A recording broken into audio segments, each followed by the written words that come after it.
Assalamualaikum warahmatullahi wabarakatuh. Saya Iskandar, mahasiswa Universitas Cyber Asia dengan program studi Sistem Informasi. Nomor induk mahasiswa 2001001001038. Perkenankan pada kesempatan kali ini saya akan menjelaskan beberapa poin yang merupakan pertanyaan dari ujian akhir semester untuk program studi Sistem Informasi. Yang pertama, saya akan coba menjelaskan pentingnya siklus hidup sistem dalam pengembangan sistem informasi.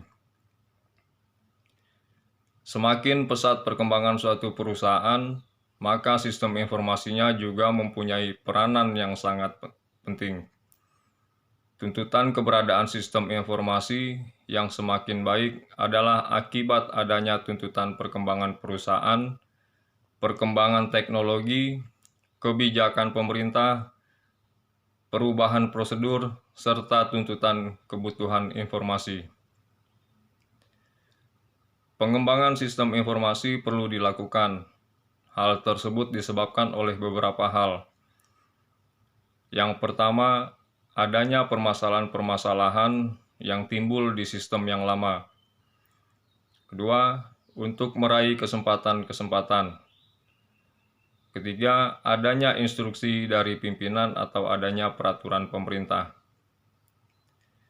Oleh karena itu, siklus hidup sistem dalam pengembangan sistem informasi menjadi sangat penting karena merupakan serangkaian aktivitas yang dilaksanakan oleh profesional dan pemakai sistem informasi untuk mengembangkan dan mengimplementasikan sistem informasi.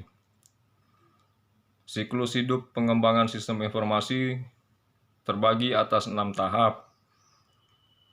Yang pertama, perencanaan sistem. Kedua, analisa sistem. 3, perencanaan sistem secara umum atau konseptual. Keempat, evaluasi dan seleksi sistem. Kelima, perancangan sistem. Dan yang keenam, implementasi sistem dan pemeliharaan sistem.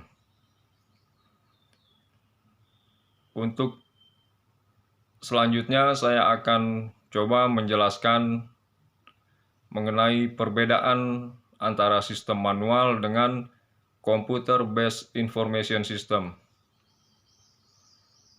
Sistem informasi manual yang tidak menggunakan komputer sebagai alat bantu memproses data disebut sebagai sistem informasi manual. Banyak perusahaan sudah menggunakan alat bantu komputer untuk membuat surat ataupun laporan, untuk mencatat notula rapat, membuat program kerja, menghitung anggaran, ataupun kegiatan kesekretariatan rutin lainnya.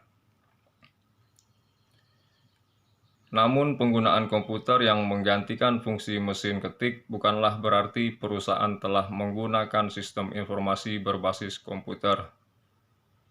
Sistem ini masih tergolong sistem informasi manual yang menggunakan komputer sebagai pengganti mesin ketik.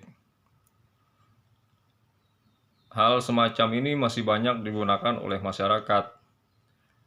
Pola sistem informasi manual sangat sesuai untuk masyarakat tradisional yang menghendaki perjumpaan fisik dalam berkomunikasi. Budaya tempo seliro yang menghendaki unggah-unggah sebelum menyampaikan maksud yang sebenarnya. Lambatnya proses komunikasi akan memungkinkan pengambilan keputusan untuk melaksanakan negosiasi dan memodifikasi informasi dalam kemasan yang sesuai dengan selera pemakai informasi. Pola tradisional yang kaya akan modifikasi sulit untuk diterapkan pada sistem berbasis komputer yang menghendaki penggunaan model yang memungkinkan komputer mengambil alih peran pemproses data yang akan membantu manajer dalam mengelola informasi menjadi keputusan. Perubahan budaya yang terjadi karena perbedaan sifat dari sistem manual ke sistem berbasis komputer ini menyulitkan penerapan sistem pada organisasi atau perusahaan yang berbasis sistem tradisional ke sistem berbasis komputer. Lalu, sistem informasi berbasis komputer. Sistem informasi berbasis komputer yang dimaksud adalah sistem informasi yang terhubung secara online, tepat waktu, atau real time, dan dapat dipercaya atau reliable. Pengembangan sistem informasi berjalan seiring dengan kemajuan teknologi komunikasi. Bahkan keduanya menciptakan lompatan-lompatan teknologi yang mempercepat perkembangan kemampuan keduanya secara bersama-sama. Kerap kali ketidakkonsistenan manajemen menyebabkan kesulitan bagi sistem untuk membentuk pola pikir yang teratur. Oleh karenanya, sistem yang dibuat sangat fleksibel, menyebabkan timbulnya masalah security.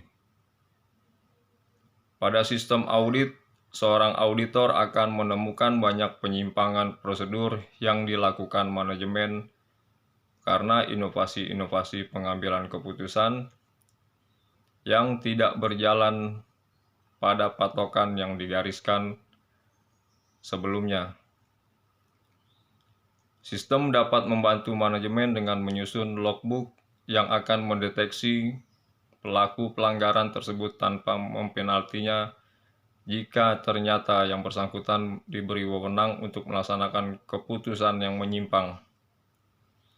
Sistem informasi berbasis komputer mempunyai pola yang jelas, yaitu sistem induk atau supersistem, subsistem, dan sub-subsistem sampai dengan sistem terkecil yang tak dapat diuraikan lagi. Dalam penyusunan pola jaringan dan database, maka sistem yang disusun tersebut harus saling terkait dan dihindari terjadinya pengulangan-pengulangan pada input ataupun pola database yang tidak terpadu dapat mengakibatkan banyaknya data yang sama pada sistem ataupun subsistem yang berbeda. Lalu saya akan coba memberikan sebuah contoh implementasi sistem informasi eksekutif. Sistem informasi eksekutif merupakan suatu sistem yang dirancang secara khusus bagi para eksekutif dan berisi tentang informasi perusahaan secara menyeluruh, baik informasi dari dalam atau dari luar. Executive Information System ini dibuat untuk memudahkan eksekutif senior dalam membuat keputusan. Contoh implementasi sistem informasi eksekutif yaitu salah satu contoh penerapan sistem informasi eksekutif bidang kepegawaian adalah sistem informasi eksekutif yang ada di PT Pelindo II Persero Palembang. Di PT Pelindo II untuk proses pelaporan ke manajer masih menggunakan laporan langsung atau lisan, sehingga belum terintegrasi dengan data yang lain. Selain menyulitkan pada saat pelaporan, informasi atau penyajian khusus pada manajer. Metode pengembangan sistem yang dipakai yaitu EIS Lifecycle. Metode Lifecycle sendiri terdiri dari yang pertama justifikasi, yang kedua perencanaan, yang ketiga enterprise infrastructure evaluation, Yang keempat, project planning. Yang kelima, business analysis. Hasil dari sistem informasi eksekutif ini merupakan page yang ditampilkan dalam web browser dengan beberapa submenu, antara lain menu halaman SDM atau input hasil laporan kegiatan dan data kepegawaian. Yang kedua, pimpinan dapat melihat hasil laporan dari pegawai. Laporan yang ditampilkan berupa ringkasan yang berbentuk grafik dan tabel. Grafik dan tabel tersebut berfungsi untuk manajer sebagai bahan pertimbangan dalam mengambil keputusan. Dalam contoh kasus di atas, sistem informasi eksekutif dipakai untuk menampilkan laporan para pegawai dan hanya berupa grafik dan tabel. Selanjutnya, otomatisasi perkantoran dan manfaatnya dalam mendukung proses transformasi informasi. Otomatisasi perkantoran adalah penggunaan dalam peralatan elektronik dengan tujuan untuk memudahkan komunikasi formal dan informal, terutama berkaitan antara informasi dengan orang-orang yang ada di dalam dan di luar perusahaan, untuk meningkatkan produktivitas. Manfaat dari otomatisasi perkantoran dalam mendukung proses transformasi informasi yaitu: yang pertama, menjelaskan pekerjaan kantor dengan lebih cepat. Yang kedua, mengurangi kebutuhan akan staf dalam jumlah besar. Yang ketiga, memerlukan sedikit tempat untuk menyimpan data. Yang keempat, beberapa orang dapat memperbarui data secara bersamaan dalam hal perubahan jadwal.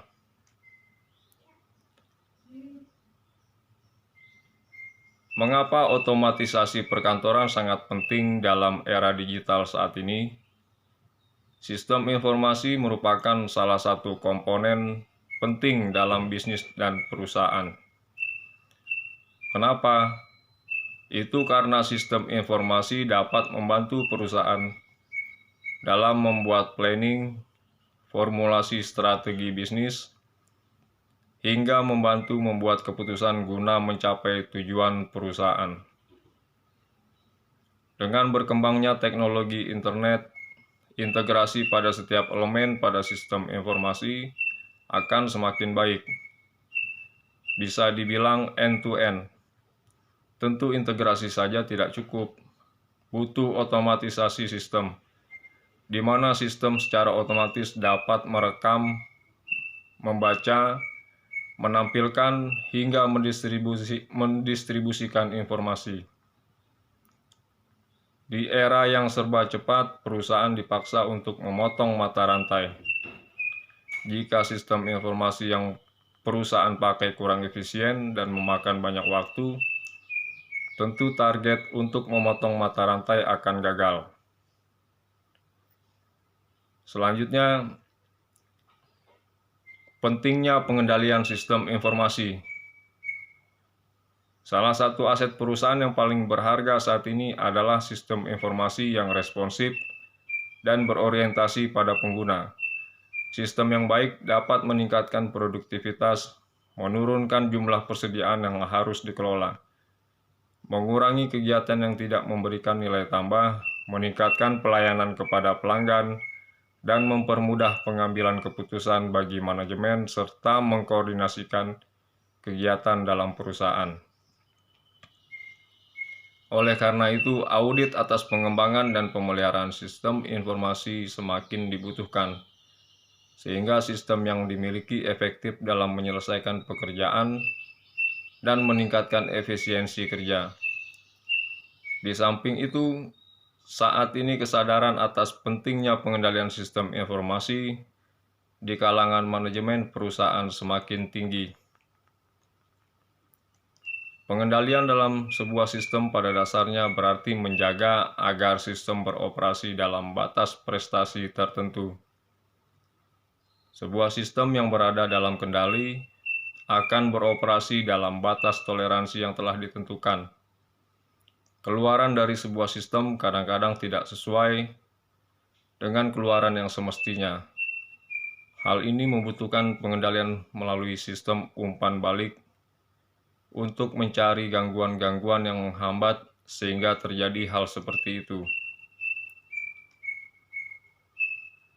Agar sistem umpan balik itu dapat berjalan baik, maka sistem harus memiliki standar keterukuran keluaran, sensor yang dapat menangkap kondisi setiap keluaran, alat yang dapat membandingkan keluaran yang terjadi dengan keluaran standar, serta alat yang bergerak mengoreksi masukan.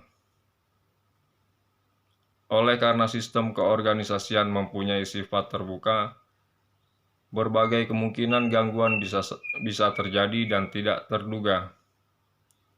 Mengingat hal itu, manajer harus mampu dan siap menghadapi segala kemungkinan gangguan. Dalam hal inilah berlaku hukum variasi kebutuhan pengendalian. Tentu saja tidak seluruh tanggapan korektif dari sistem umpan balik harus diterima. Hal ini akan tergantung kepada kepentingan organisasi, karena itu berlaku fungsi penyaringan. Artinya hal-hal yang tidak prinsip dan tidak terlalu mengganggu jalannya organisasi, korektif bisa diabaikan. Selanjutnya, contoh mengenai peranan Information Resources Management dalam organisasi. IRM atau Information Resources Management merupakan metodologi siklus hidup yang digunakan untuk menciptakan sistem yang menghasilkan informasi yang berkualitas. IRM adalah konsep manajemen sumber informasi yang mengenai informasi sebagai sumber organisasional utama yang harus dikelola dengan tingkat kepentingan yang sama seperti sumber organisasional dominan lain, seperti orang, keuangan, peralatan, dan manajemen. Yang pertama, manajemen strategis. Teknologi informasi yang dikelola untuk memberikan perusahaan tujuan-tujuan dan keuntungan yang strategis dalam persaingannya. Yang kedua, manajemen operasional. Teknologi informasi dan sistem informasi yang dapat dikelola melalui susunan fungsi organisasi yang didasarkan pada cara serta fungsi dan teknik kepemimpinan. Ketiga, manajemen sumber daya. Data dan informasi yang dihasilkan dari perangkat keras dan perangkat lunak, jaringan telekomunikasi, dan personil sistem informasi adalah sumber daya penting yang harus dikelola dengan baik. Keempat, manajemen teknologi. Seluruh sumber daya teknologi yang terdapat pada sebuah perusahaan yang fungsinya mengolah, menyimpan, dan mengkomunikasikan data dan informasi perusahaan secara menyeluruh. Yang kelima, manajemen pendistribusian. Mengelola penggunaan sumber teknologi informasi dan sistem informasi dalam unit usaha atau bisnis merupakan kunci dari para manajer. Tidak peduli fungsi atau tingkatan mereka dalam usaha atau bisnis tersebut. Demikian penjelasan saya terkait ujian akhir semester untuk mata kuliah Manajemen Sistem Teknologi Informasi. Wassalamualaikum warahmatullahi wabarakatuh.